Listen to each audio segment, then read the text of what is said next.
मेरा नाम है सौरभ सप्ता और आप देख रहे हैं हमारा नया चैनल द खबरनामा। आज हमारे नए एपिसोड में बात होगी उत्तर प्रदेश में मची सियासी उठाफटक की। जी हाँ, अभी आपने कुछ समय पहले ही देखा होगा, उत्तर प्रदेश में भारतीय जनता पार्टी की कार्य समिति की बैठक लखनऊ में आयोजित की जाती है। भारतीय जनता पार्टी के राष्ट्रीय अध्यक्ष जेपी नड्डा उस बैठक की अध्यक्षता करने के लिए लखनऊ आते हैं। उत्तर प्रदेश के मुख्यमंत्री योगी आदित्यनाथ और दोनों डिप्टी सीएम ब्रजेश पाठक और केशव प्रसाद मौर्य उस बैठक में शामिल होते हैं। उसके बाद भारतीय जनता पार्टी के कार्य समिति के सदस्य भी उत्तर प्रदेश की उस बैठक में शामिल होती हैं। स्मृति ईरानी भी उस बैठक में शामिल होती हैं। बैठक की अध्यक्षता जेपी नड्डा करते हैं और कोशिश करते हैं जानने की कि भारतीय जनता पार्टी की 43 सीटों पर ये जो पराजय हुई ये क्यों हुई, भारतीय जनता पार्टी 33 के आंकड़े पर क्यों सिमट गई, और जब कितना अच्छा काम था, डबल इंजन की सरकार थी, ये तमाम मुद्दे थे। इसके बाद भी भारतीय जनता पार्टी उत्तर प्रदेश में सबसे बड़ी पार्टी बनकर क्यों नहीं उभरी, समाजवादी पार्टी और कांग्रेस का गठबंधन यानी इंडिया गठबंधन से इतना ज्यादा पीछे क्यों रहेगी। इसी का कारण जानने के लिए जेपी नड्डा लखनऊ आए थे। उन्होंने सोचा था बैठक शांतिपूर्ण तरीके से होगी, सभी लोग अपनी अपनी बातें रखेंगे। इसके बाद जो मेन जो मुद्दा होगा, जो रिपोर्ट होगी, वो रिपोर्ट लेकर अमित शाह गृह मंत्री और नरेंद्र मोदी के सामने जेपी नड्डा प्रस्तुत करेंगे कि इस वजह से उत्तर प्रदेश में हमारी करारी हार हुई। लेकिन उस बैठक में ये ऐसा हुआ कि सारे लोग चौंक गए। मोर्चा संभाला उत्तर प्रदेश के डिप्टी सीएम केशव प्रसाद मौर्य ने, और सबसे पहले बयान दिया कि संगठन सरकार से बड़ा है, कार्यकर्ताओं का पार्टी में सम्मान होना चाहिए।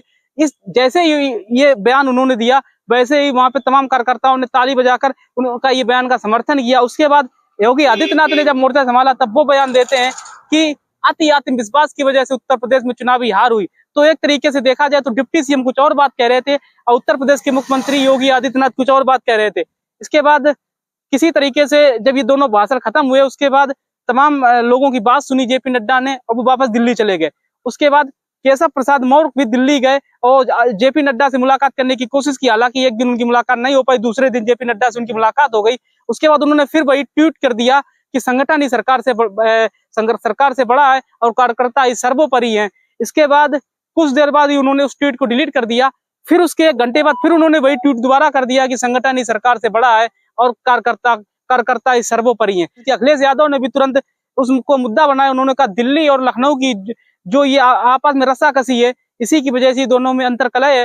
लेकिन उसके बाद फिर डिप्टी सीएम केशव प्रसाद मौर्य ने कहा कि 2017 वाला प्रदर्शन हम लोग 2027 में फिर दोहराएंगे और भारतीय जनता पार्टी की 2027 में प्रचंड बहुमत में 2017 की तरह ही सरकार बनाएंगे। हालांकि वो 2022 के चुनाव का जिक्र नहीं करते हैं, जब भारतीय जनता पार्टी 256 से ज्यादा सीटें लाती है। 2017 का जिक्र करते हैं, जब 2017 में प्रदेश अध्यक्ष हुआ करते थे केशव प्रसाद मौर्य और करीब 300 से ज्यादा सीटें भारतीय जनता पार्टी जीतती है। वही दोहराते हैं कि जो 300 से ज्यादा सीटें भारतीय जनता पार्टी ने 2017 में जीती थी, वो प्रदर्शन 2027 में दोहराएंगे। उसके बाद अखिलेश यादव ने तंज किया केशव प्रसाद मौर्य को कि मानसून का एक ऑफर है, 100 लाओ सरकार बनाओ, यानी 100 विधायक ले आओ और आप सरकार बनाओ। यानी उनका सीधा सीधा कहना था कि हम आपको मुख्यमंत्री बना देंगे, आप 100 ले आओ।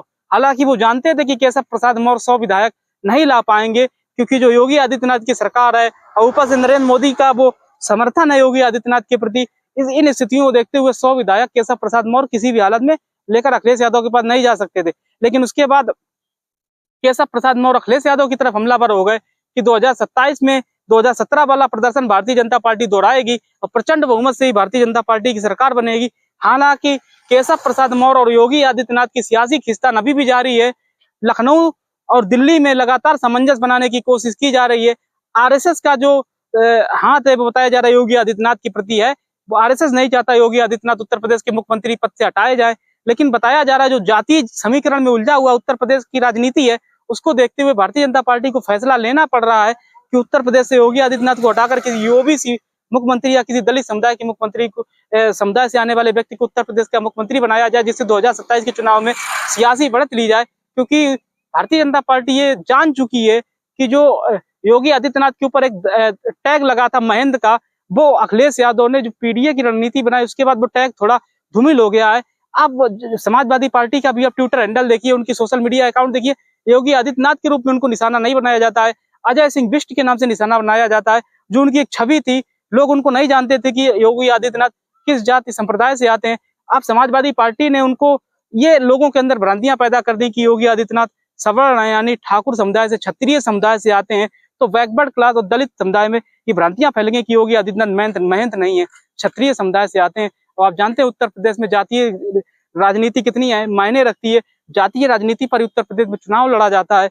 ये कहीं ना कहीं आजादी के 75 साल बाद हम लोग खड़े हैं। ये कहा जाता है विकास के नाम पे चुनाव होता है, लेकिन ये कहना गलत नहीं होगा। आज भी उत्तर प्रदेश में जात के नाम पे चुनाव होता है। तो इन्हीं सब मुद्दों पर जो 43 सीटें भारतीय जनता पार्टी यहाँ हार गई और इंडिया गठबंधन यहाँ पे बहुत अच्छा प्रदर्शन कर गई, इसको लेकर केशव प्रसाद मौर्य ने भी सोचा बहुत सही समय है। बैठक चल रही थी कार्य समिति की, अब मुद्दा उनको मिल गया कि संगठन ही सरकार से बड़ा है, कार्यकर्ता सर्वोपरि हैं। योगी आदित्यनाथ की सरकार कहीं ना कहीं अपने मुद्दों से भटक गई, कार्यकर्ताओं की अनदेखी कर रही है, अफसरशाही उत्तर प्रदेश में हावी है। कई विधायक भी खुलकर योगी आदित्यनाथ जी के विरोध में आ गए कि जो अफसरशाही हावी है इसको अगर सही नहीं किया गया तो 2027 में 2024 से ज्यादा बुरी स्थिति होगी, या ये कहें कि 2027 में भारतीय जनता पार्टी की सरकार नहीं आएगी। उनके विधायक ही कहने लगे, पूर्व मंत्री कहने लगे, किन्नर बोर्ड की जो एक दर्जा प्राप्त राज्य मंत्री थी पूनम किन्नर करके, उन्होंने इस्तीफा भी दे दिया इसी मुद्दे पर कि सरकार में अफसरशाही हावी है। केशव प्रसाद मौर्य और योगी आदित्यनाथ की अभी भी खींचतान जारी है। आप याद कीजिए 2022 में आखिरी बार दोनों मिले थे। योगी आदित्यनाथ मुख्यमंत्री होते हुए अपने घर 5 कालीदास मार्ग यानी मुख्यमंत्री आवास से निकलकर डिप्टी सीएम केशव प्रसाद मौर्य के घर चले गए थे, जबकि देखा जाए दोनों के घर की दूरी मात्र 100 से 200 मीटर की दूरी पर है। लेकिन 5 साल में सिर्फ एक बार वो उनसे मिलने गए, उसके बाद फिर से 2 से 3 साल का वक्त होने जा रहा है, अभी तक योगी आदित्यनाथ और केशव प्रसाद मौर्य आपस में नहीं मिले हैं। हो सकता है कैबिनेट की बैठकों में मिलते हो, मंत्रालय में मिलते हो, लेकिन अगर एक दूसरे के घर जाने की बात हो, वो डिप्टी सीएम है, उनसे थोड़ा छोटा पद है, लेकिन देखा जाए तो वो योगी के आदित्यनाथ जी के बराबर में ही बैठते होंगे, लेकिन एक दूसरे के घर आना जाना अभी भी उनका नहीं है। तो ये तो तय है, योगी आदित्यनाथ और केशव प्रसाद मौर्य के बीच में सब कुछ ठीक नहीं है। कुछ लोग तो यहाँ तक कहते हैं कि योगी आदित्यनाथ और केशव प्रसाद मौर्य एक दूसरे को देखना भी नहीं चाहते। कितनी अंदर खाने खींचतान है ये। या जो समाजवादी पार्टी ने कहा 100 लाओ सरकार बनाओ, मानसून का ऑफर है, सीमित समय के लिए है, इस पे कितनी सच्चाई है। आने वाले समय में जब ये राजनीतिक उथापुथल और कितनी मचेगी, ये दिखाता रहेगा हमारा द खबरनामा। और दिल्ली क्या सोचता है, दिल्ली क्या योगी आदित्यनाथ को मुख्यमंत्री पद से हटाना चाहता है, केशव प्रसाद मौर्य को बनाना चाहता है, या किसी नए मुख्यमंत्री को यहाँ पे तैयार करने की कोशिश हो रही है। कुछ लोग कह रहे हैं महाराजगंज के सांसद पंकज चौधरी, जिनके नरेंद्र मोदी जा चुके हैं, अमित शाह जा चुके हैं, क्या पंकज चौधरी जैसे लोग सरप्राइज एलिमेंट तो नहीं हो सकते हैं, ये नए मुख्यमंत्री तो नहीं हो सकते हैं। तो द खबरनामा आपको जैसे जैसे यूपी की सियासत को लेकर जैसे जैसे नई चीजें पता लगेगी, द खबरनामा सबसे पहले आपको दिखाता रहेगा। योगी आदित्यनाथ उत्तर प्रदेश के मुख्यमंत्री रहेंगे तात्कालिक तौर पर, ये तो तय है। कितने समय तक रहेंगे ये अभी तय नहीं होना, कुछ चीजें शेष है होना। क्या योगी आदित्यनाथ को प्रदेश अध्यक्ष बनाया जाएगा, या गृह मंत्रालय उनको दिया जाएगा, सूचना विभाग उनको दिया जाएगा, या उत्तर प्रदेश से केशव प्रसाद मौर्य को हटाकर दिल्ली ले जाया जाएगा राज्यसभा के सहारे और मोदी कैबिनेट में जगह मिलेगी, या उत्तर प्रदेश के नए मुख्यमंत्री के रूप में केशव प्रसाद को जगह मिलेगी। तमाम सारे सवाल हैं, इनका जवाब मिलना शेष है, लेकिन दोनों में रस्साकसी तो जारी है। योगी आदित्यनाथ भी केशव प्रसाद मौर्य से नाराज हैं और केशव प्रसाद मौर्य भी योगी आदित्यनाथ से नाराज हैं।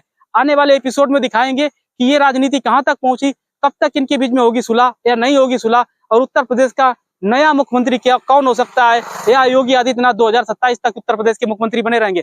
तब तक के लिए देखते रहिए हमारे चैनल द खबरनामा को। यूट्यूब पर सब्सक्राइब नहीं किया सब्सक्राइब कीजिए, फेसबुक पे फॉलो नहीं किया फॉलो कीजिए। आज के लिए मुझे यानी दीजिए सौरभ सप्ताह को इजाजत, और देखते रहिए हमारे चैनल द खबरनामा को। जय हिंद।